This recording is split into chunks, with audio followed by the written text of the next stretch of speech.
સૌપ્રથમ તો હું સુરેન્દ્રનગર જિલ્લા બ્લેક ટાઇપ કોરી એસોસિએશનનો પ્રમુખ છું. ગુજરાત બ્લેક ટાઇપ કોરી એસોસિએશનનો વાઇસ પ્રેસિડેન્ટ છું. અને અહીંયા આજે આ સાયલા આ કોરીનું હબ છે. સૌપ્રથમ તો સાયલા તાલુકો જે ગુજરાત સરકારે અતિ પછાત તાલુકો જાહેર કરેલો છે, જે ગુજરાતના 7 તાલુકા પછાત છે એમાં અતિ પછાત તાલુકો. અહીંયા કોઈ ઔદ્યોગિક વિકાસ નથી, કોઈ ઉદ્યોગ નથી.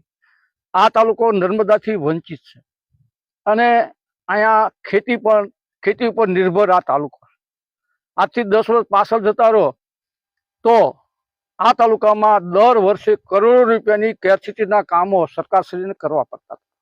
મારું નામ રબારી કરશનભાઈ શામળાભાઈ. હું સુરેન્દ્રનગર જિલ્લા બ્લેક ટ્રેપ કોરી એસોસિએશનમાં મહામંત્રી પદે છું.